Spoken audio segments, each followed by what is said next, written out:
So the money winners, we've got Syracuse kept it under the huge spread. Now, this was a loser for me, but Allen and Houston tried to tell me that this would not happen. Now, Clemson doesn't have a good record against the spread. They typically don't cover when they should.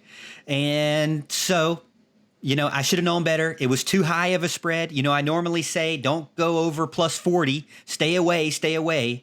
However, I didn't. I stayed with them, and I ended up losing for that. Kind of tough losing, starting out like that. Not only is it my favorite team, but also it was a noon game. So I'm going to try to correct that going into this week because it's another noon game coming in this week. But that was another winner for me, or winner for you guys. And then the Tar Heels beating up North Carolina State.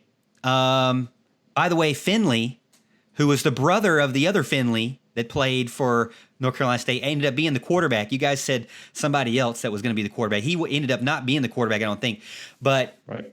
I tried to tell you that we need to follow the Wolfpack and win with them, and they let me down. So 2 letdowns to start out.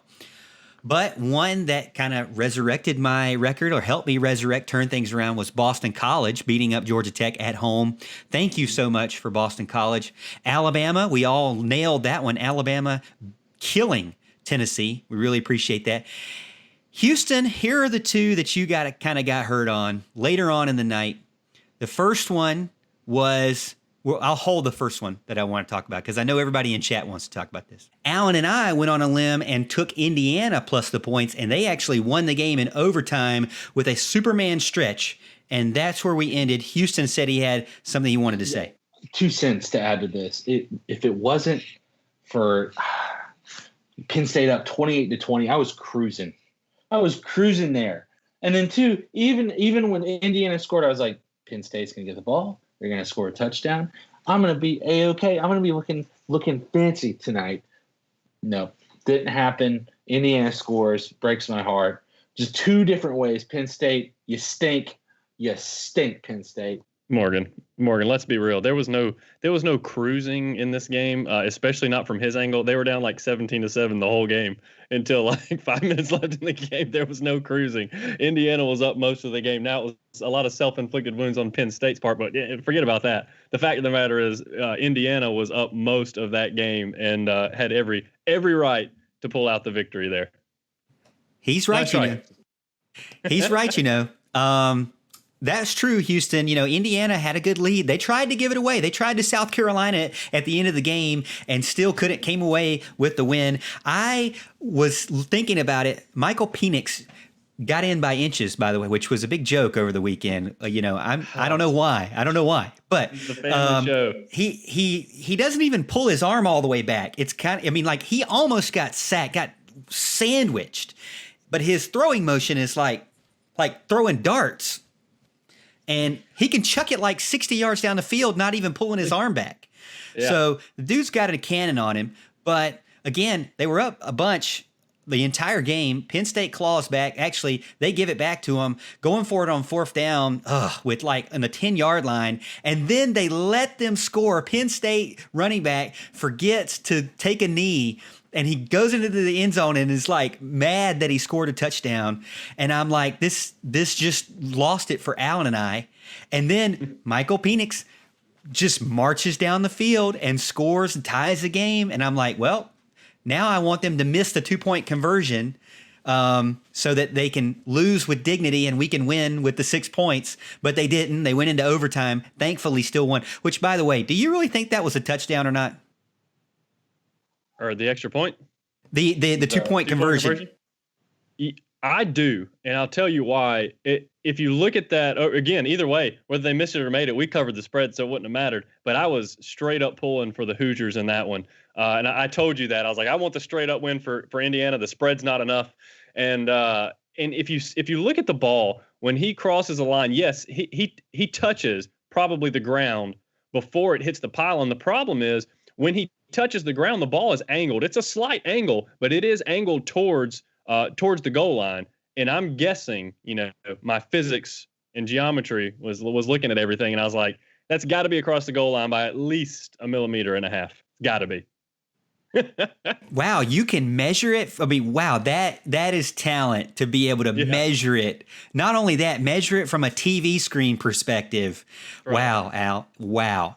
To be honest with you, I thought the ball touched the out of bounds. The bottom of the ball touched. That's just my opinion. What do you think, Houston? I have a tendency to agree. I feel like watching that, it looked like both angles. Ball hit on the ground prior to hitting the pylon. And then to me, the end zone view, it didn't even look like he was that close at all. To me, I don't think he got it. I think Penn State stopped him on that. But oh well, sour grapes. That is not the worst game that you have sour grapes over. The game that you should have sour grapes over, and this is what chat was talking about, LSU blowing out South Carolina at home. The computer was right. The computer, remember I said, was going to beat them by over 20 points. Yeah. And you know what? Quack, after our show, Quack came on his show and told Kelly, he said, I've been listening to a lot of analysts, which means us, basically. And he said, I'm really kind of worried because originally he was going to pick LSU. And then he was like, I just don't know. And Kelly tried to convince him not to pick LSU because of the situation that you said. You know, they lost their quarterback. South Carolina seemed to be getting better. They had a good game against Auburn. But, you know, the backup quarterback for LSU is just as good. I mean, he's, you know, like Qualk was saying, I mean, Brennan hadn't really done good at all anyway, so might as well throw somebody else in there. I mean, it's not like he has a ton of more experience than anybody else. So LSU wins, but also, as we warned you, Houston, we tried to warn you, do not go and be a lone wolf pick for South Carolina.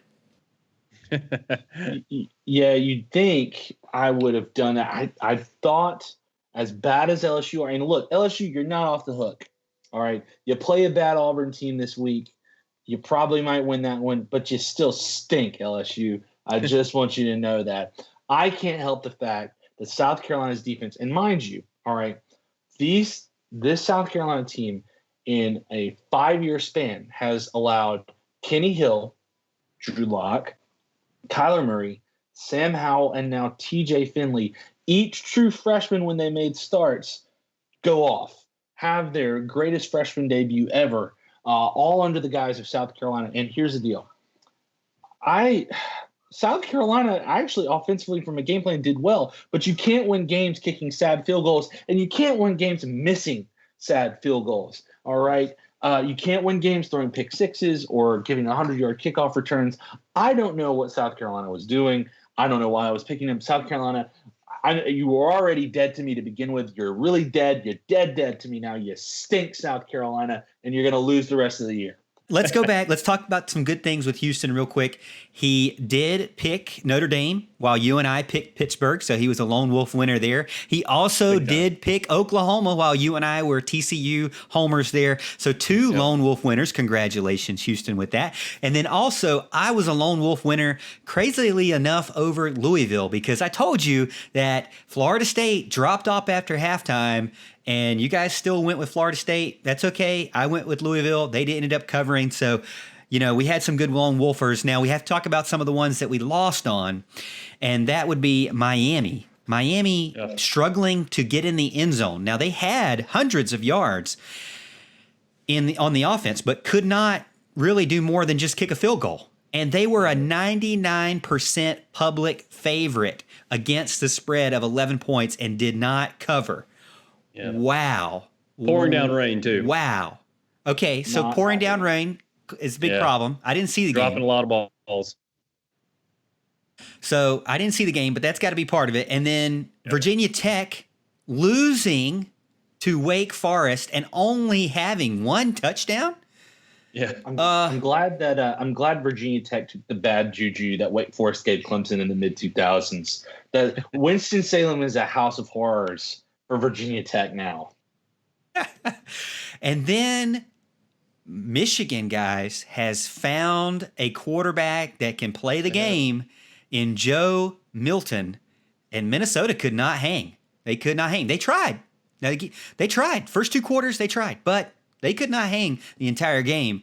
Michigan looks like they got an offense that and a quarterback that can lead them down the field. So that was one that we all went on again, and that was a loser. Now, the good thing is, if you look at it, of most of our games, we had a ton of lone wolfers, we had a ton of money winners, and only 3 losers, only 3 majority losers. So, hey, I think we're still overall, I would say it's a successful week. But that's my look back at last week. Al, tell us our sexy players of the week.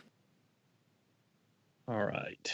So it was another kind of blah week. I don't know if y'all noticed or if y'all even took a look at it, but there was not a lot of great performances overall stat wise when I was looking at the fantasy points kind of online. The one that stood out the most was Malik Willis, quarterback for Liberty. He had 345 yards passing with 6 touchdowns, and he also added with no interceptions, by the way. He also added 97 yards rushing with a touchdown, so 7 touchdowns overall. Definitely worthy of one of my sexy performances. That's number 1 with a pen, actually. Next, I had Marlin Williams, wide receiver for Central Florida, 9 catches, 174 yards, 3 touchdowns. Pretty solid performance there. You'd take that in a heartbeat. Another guy pretty similar to him, Javonte Williams, but a running back in UNC. We all know how UNC's running backs are. 160 yards, 3 touchdowns. Kind of the same thing there. But good performances. But man, we've had some that have been over 200 yards. We've had some 4 touchdowns, and we've had some crazy performances this year. And this just kind of wasn't really the week for it. And if you've watched the Clemson game, there's not going to be any Clemson players on here, so I can go ahead and spoil that for you. This was not a very impressive showing, but I had to put Najee Harris on there, the running back from Alabama. He only had 96 yards rushing, okay, but he had 3 touchdowns, and he also had 61 receiving yards, okay. That's how weak this list was this week. That's how many non-sexy performances there were from a standout perspective. My last one, I gave Zach Wilson, quarterback BYU. He had 287 passing yards, 4 touchdowns, 15 yards rushing, which is nothing, but he got him in the category, and he had 1 reception for 16 yards. He got in every category, which is why I added him to the list late. But again, just kind of an off week for the big time performances. Other than Malik Willis, I think he had a great week, and Marlon Williams and Javonte Williams wasn't too bad either, but not at the level we've been seeing in my recap, anyways. But hopefully next week we'll bring some more performances like that, especially of the orange kind. Good all-around player there, Al. I like that you threw him in there. I mean, all around, you'd almost give him like the Morgan Thomas Award for being so versatile and helpful to his team and just really being able to do literally everything. Average, maybe above average. I think that's definitely worthy of a Morgan Thomas Award for me. That's what I would say. But Houston, we talked about our picks against the spread. We talked about some of the things that happened this week. Al talked about the sexiest players of the week. I know everybody's like really looking forward to what you got of the worst performances of the week. So give us your winners of the worst. The winners of the worst. I like that wording. First, number 3. I got 3 for you. First, number 3, Virginia Tech. All right. It's bad enough. Bad enough that you're a ranked team on the road in a basically fanless Winston-Salem. You get worked to the tune of 23-16, getting held to a bunch of season lows. But not only that, you outgained the Deacons by 100 plus yards, all right? And you turned the ball over 3 times. 3 interceptions by Virginia Tech, getting just absolutely dogged by Wake Forest. I couldn't believe it. It wasn't really even as close as the score indicated. It was 20-10 for most of the game, and then it ended 23-16. Virginia Tech, you stink. Can't wait until Clemson goes into Blacksburg at the end of the year. Second, and look, I know I harped on this earlier, but it warrants more harping. South Carolina, what are you doing? What are you doing? The other parts about this that I want to talk about. When you're down 52-17, you're not going to win the game. Why are you still playing Colin Hill? That's the biggest question to me. You're not playing your hyped-up sophomore that led you for most of the year last year to give him a shot. Ryan Helinski has not found the field except for maybe one drive at the end of the Vanderbilt game this year. Luke Doty has had 1 play this year in this LSU game running Wildcat for 8 yards. What is he doing? This could be problems for the South Carolina Gamecocks in the future. What are you doing? 2, your defense Not looking good. You got sliced up like Swiss cheese the other night, and that's not going to get any better. You've got some better teams offensively that you're going to play. Texas A&M, very good offensively. Missouri, very good offensively. Ole Miss, really, really good offensively. Now their defense is suspect, but still, what are you going to do?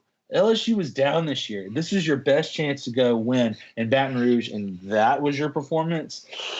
Enjoy 2021 with Will Muschamp putting that out again. And then lastly, my third loser, or I guess my number one loser of the week, is the Pac-12. The Pac-12, you know why? You're the last conference to get college football back. You're not coming back for another 2 weeks, not coming back until November after the election. All right, you want to talk about big league mistakes? This is the biggest mistake. I'm telling you, you're wrong for that. You're terrible for doing that. Everybody's playing football. What are you doing, Pac-12? All right? The Big Ten came back. You've got Indiana stretching out, winning a game. Ohio State is going out there looking great. Michigan's got a quarterback. Wisconsin's got a quarterback. Maybe he's got COVID. We don't know. But Pac-12, what are you doing? You stink. Rutgers. Rutgers is winning. That's the sign of the end times right there. 2020, Rutgers is winning ball games.